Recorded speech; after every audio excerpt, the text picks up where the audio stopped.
Nothing quite compares to climbing into bed at night when you are dog tired, or as my grandfather used to say, plumb wore out.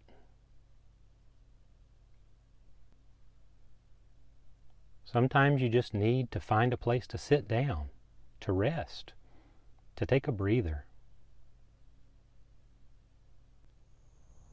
Or go to bed and wake up the next morning to a day of new beginnings.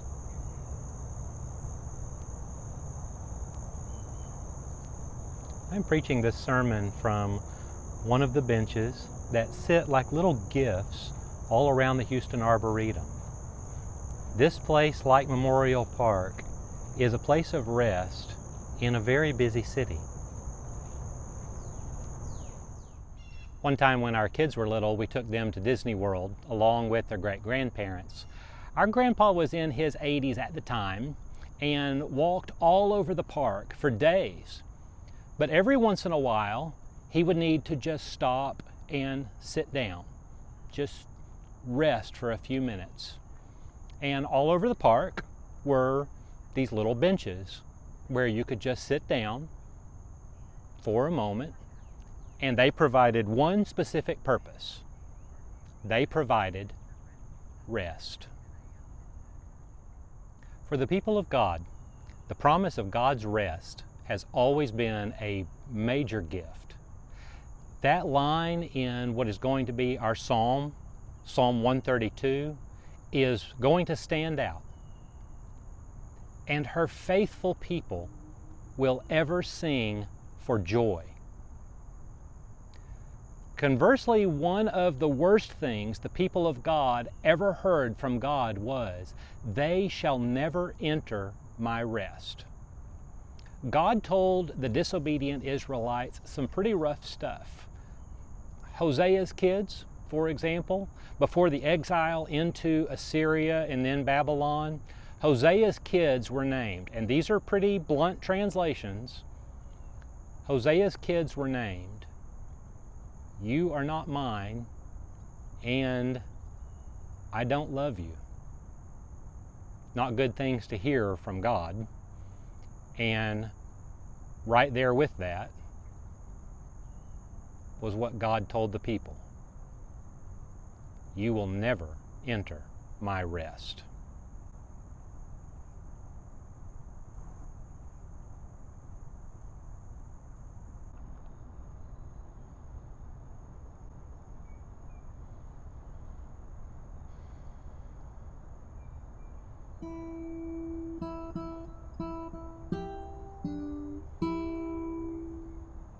Psalm 132 is the longest of the songs of ascent, and it's the one that really doesn't look like any of the others. This is what is called a royal psalm, one that harkens back to the kingship of David as a sign of God's promises to the people of Jerusalem specifically. This song was sung most likely once they settled back into Jerusalem and dedicated themselves to reestablishing it as a place of God's presence. It was a day of new beginnings for them, a day of hope and restoration. But it takes the idea of entering into God's rest and flips it. Instead, the people of God swear to never rest until they build a home for the Lord, until they build the house of God. Unfortunately, as we know from the teachings of Haggai and the other prophets after the exile, when the singers of Psalm 132 finally get home, they leave the temple in ruins and take care of themselves, totally taking God for granted. Now, before we even read this psalm, let's make this point and make this challenge to ourselves. Do we ever make empty promises to God? Do you ever bargain with God? Make promises to God and then shrug them off?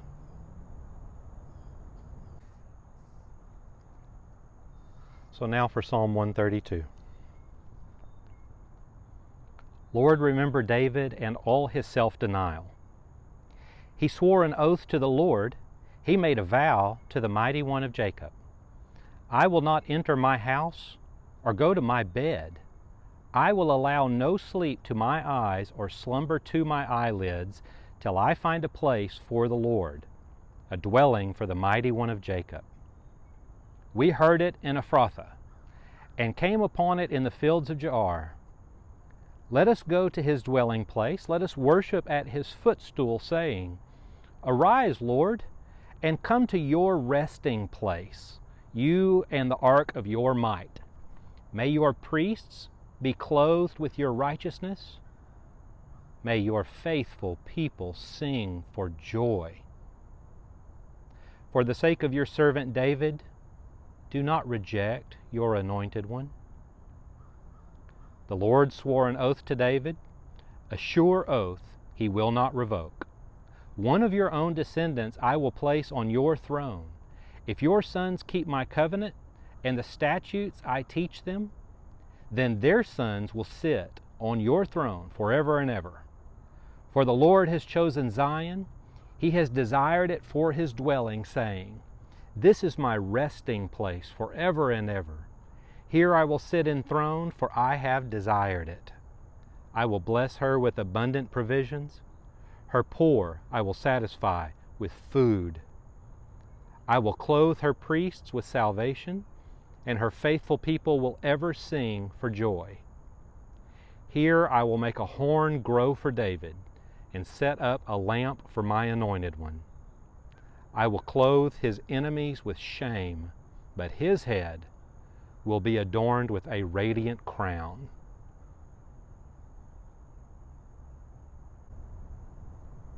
When Paul Simon wrote the album Graceland, one of the not-so-hidden themes is his own struggle with his divorce and many of his own disappointments in life. He is looking for redemption, hope, something to relieve him from his stress and sadness. Like the song Homeward Bound that he wrote earlier as a part of Simon and Garfunkel, it's all about being in one place but wanting to be somewhere else. For example, I would rather be with you in person at 1910 Bering Drive rather than sitting on this bench and preaching and making a sermon film. But this is where we are.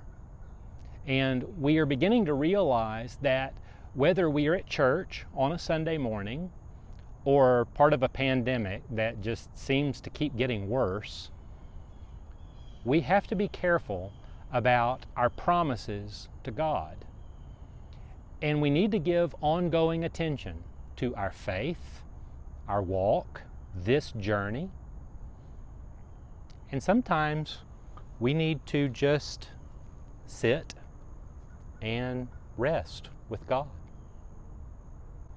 But the promise remains for those of us committed to a life of faith, that not only do we get to dwell in the heart of God, to rest in God's rest, but that within that rest is the much bigger promise of an eternal kingdom that God will establish with his anointed one. Of course, we know that kingdom already in Jesus. And so we live within that peace that passes understanding, that promise that is actually embedded in our psalm for today. And her faithful people will ever sing for joy.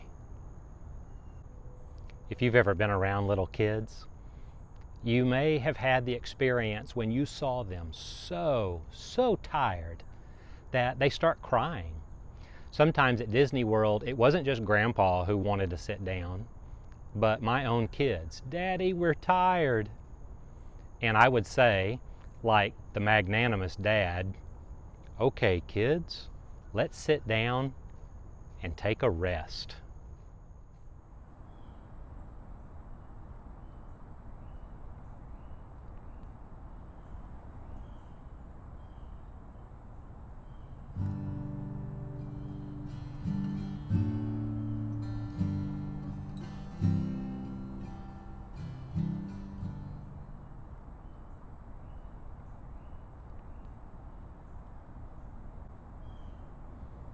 Do you know the church song that begins with the line, "Come, let us sing for joy to the Lord, let us shout aloud to the rock of our salvation"?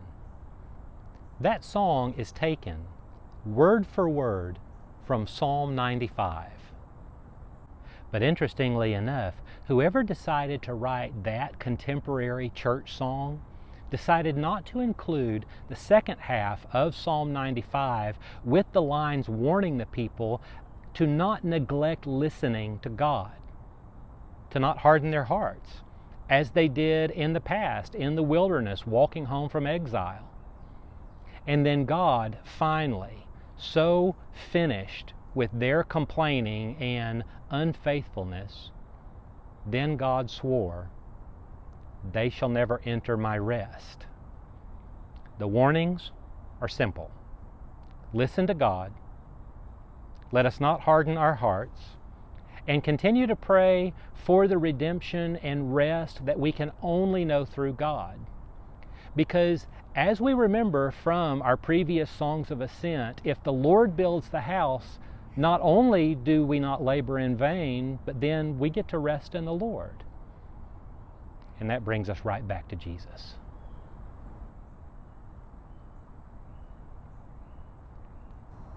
One of the things I've been thinking about during this whole series is what kind of impact these songs of ascent had on the early churches. Did they sing these songs? We don't know. But I have to admit that I was surprised that these songs are not quoted in the New Testament, especially since the New Testament loves the songs about David and salvation. The exceptions are possibly this psalm, Psalm 132, the longest of the songs of ascent from Psalms 120 to 134. 3 times, some words and phrases were at least alluded to in the New Testament, but only in Luke Acts, which is pretty interesting considering that the Gospel of Luke is often characterized as the Gospel to the Gentiles, especially since these songs of ascent are so important in Jewish history. So 3 overlaps. 132:5 sings of a place for the Lord, a dwelling place for the mighty one of Jacob, and then Acts 7, verse 46, speaks of a dwelling place for the God of Jacob. 132, verse 11, and Acts 2, verse 30, mention the promise of God to place a descendant of David on the throne, which we know as Jesus, a throne much greater than any earthly kingdom. And then 132 verse 17 and Luke 1 verse 69 combine the image of a horn as a promise of salvation, again, that we know in Jesus.